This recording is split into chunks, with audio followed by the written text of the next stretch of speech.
En enero de 2023, un grupo de montañistas que atravesaba un glaciar en el Aconcagua encontró algo extraño emergiendo del hielo. Era una cámara fotográfica antigua, mitad enterrada. El plástico estaba desgastado por el tiempo, el metal cubierto por décadas de hielo y viento, pero el objeto seguía entero. Cuando los alpinistas la retiraron cuidadosamente del hielo, notaron algo aún más inusual en dentro. Todavía había un rollo de película en sí. El film estaba preservado. Esas fotografías podían tener más de 50 años y quizá mostrarían los últimos momentos de dos personas que habían desaparecido en esa montaña. Cuando el rollo fue revelado semanas después, las imágenes comenzaron a contar una historia inesperada. Una historia que ponía en duda todo lo que se creía sobre una de las desapariciones más misteriosas en la historia de la Aconcagua, pero, para entender cómo una cámara terminó congelada durante medio siglo, en uno de los ambientes más hostiles del planeta, tenemos que volver al invierno de 1973. El Aconcagua se encuentra en la cordillera de los Andes, en Argentina, con 6.961 metros de altura. Es la montaña más alta fuera de Asia. Escalar el Aconcagua no requiere habilidades técnicas extremas como el Everest o el K2. Pero eso no significa que sea fácil. El clima cambia rápidamente. Las tormentas pueden aparecer en cuestión de minutos. Y por encima de los 6.000 metros, el cuerpo humano comienza a funcionar de forma muy diferente.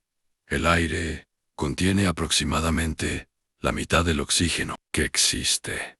Al nivel del mar, las decisiones simples se vuelven difíciles. A los movimientos requieren un esfuerzo enorme y pequeños errores pueden volverse fatales.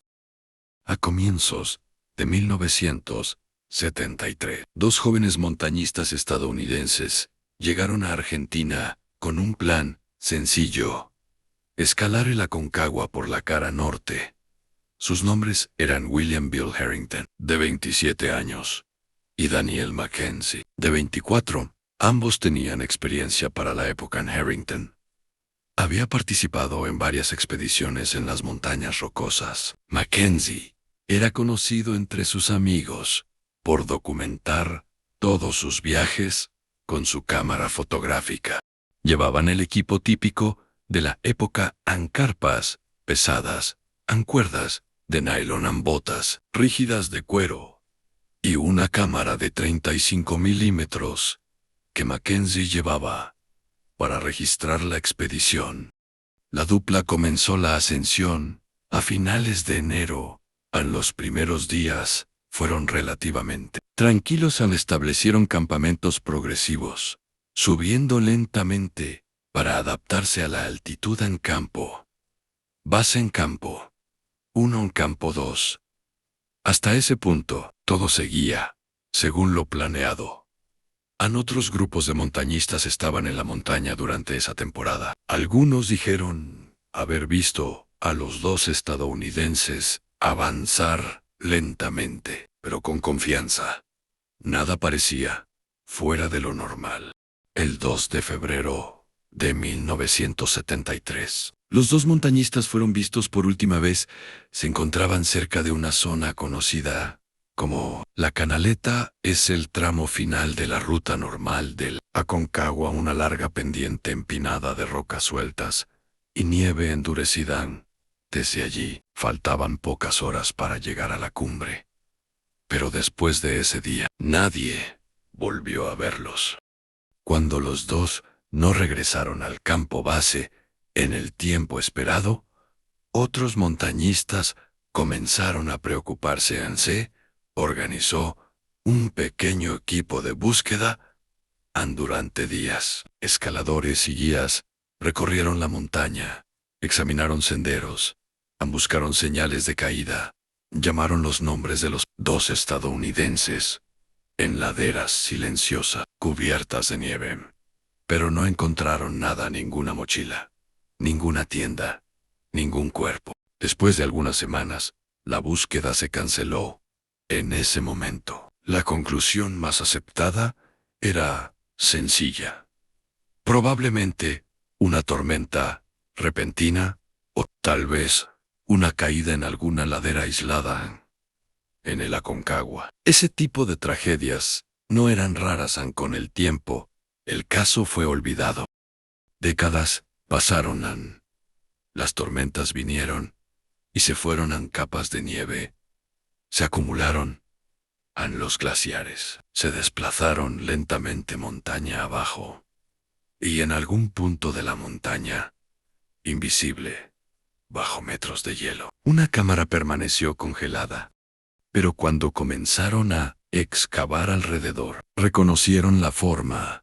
Era una cámara antigua, probablemente de los años hasta enero de 2023.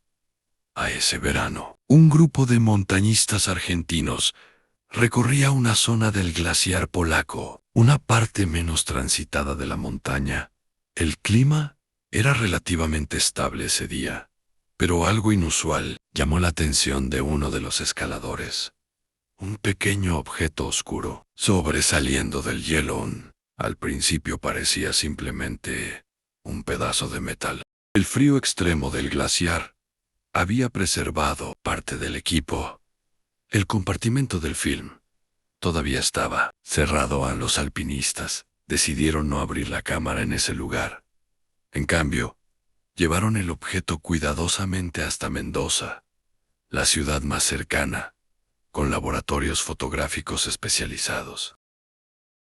Allí, técnicos intentarían algo que rara vez funciona, revelar un rollo de película que había pasado 50 años, congelado dentro de una cámara. El proceso fue lento. Cualquier error podía destruir las imágenes en especialistas. Abrieron la cámara en un ambiente controlado. El rollo estaba rígido, pero aparentemente intacto. Con extremo cuidado, comenzaron el proceso de revelado, imagen por imagen. Las primeras fotografías eran exactamente lo que uno esperaría de una expedición de montaña, campamentos improvisados, equipo esparcido sobre la nieve. Autorretratos de los dos escaladores sonriendo a la cámara. Las imágenes confirmaban que la cámara realmente pertenecía a la dupla desaparecida en 1973. Pero a medida que avanzaban en el rollo, .al, algunas fotos comenzaron a llamar la atención. Una de ellas mostraba a los dos hombres en una ladera empinada. El clima parecía peor. El viento levantaba nieve en el aire. La visibilidad era baja. Eso sugería que continuaron ascendiendo, incluso cuando las condiciones estaban empeorando. Una decisión arriesgada, pero todavía dentro de lo que muchos montañistas harían. Entonces, apareció la última secuencia de imágenes, en 3 fotografías, tomadas con pocos minutos de diferencia. En la primera, Daniel Mackenzie aparece mirando hacia algo fuera del encuadre. En la segunda, Harrington parece estar señalando hacia un punto más abajo en la ladera y en la tercera, hay algo extraño en el fondo de la imagen. Una figura lejana, parcialmente cubierta de nieve. Parecía otra persona, pero oficialmente ningún otro grupo estaba en esa parte de la montaña. Ese día, especialistas analizaron las imágenes digitalmente, ampliaron los detalles. La figura era real, pero la fotografía estaba demasiado borrosa para identificar quién o qué era. Podría ser otro escalador. Hoy, aquella cámara permanece como un pequeño artefacto de la historia del montañismo. Un objeto simple que sobrevivió medio siglo congelado en una de las montañas más altas del mundo y que, a través de unas pocas imágenes silenciosas. Abrió un misterio que muchos creían cerrado. Podría ser simplemente una formación de roca cubierta de nieve. No, quizá una ilusión causada por el movimiento de la cámara. Aún así, el hallazgo generó nuevas preguntas. Otra pista vino del lugar donde apareció la cámara. Fue encontrada unos 300 metros por debajo de la ruta normal de descenso. En eso sugiere que algo ocurrió después de que abandonaran el camino principal. Tal vez intentaron bajar por un atajo. Tal vez se desorientaron durante una tormenta o, quizá, siguieron aquella figura distante que apareció en las fotos. Nunca lo sabremos con certeza. Los cuerpos de Harrington y Mackenzie jamás fueron encontrados. Pero la cámara reveló algo importante. Hasta los últimos momentos, los dos seguían juntos. Seguían documentando su viaje. Y todavía intentaban comprender lo que ocurría a su alrededor. En el Aconcagua, el hielo siempre está en movimiento cada verano. Nuevas partes de la montaña vuelven a aparecer en equipos antiguos, en restos de expediciones. A veces, incluso, historias olvidadas. Y es posible que, en algún lugar, bajo el hielo .L.A. montaña, todavía esté guardando el resto de esta historia. Si tienes sugerencias de historias reales que deberíamos investigar en el canal, envíalas a través del formulario que está en la descripción del video y nos vemos en el próximo.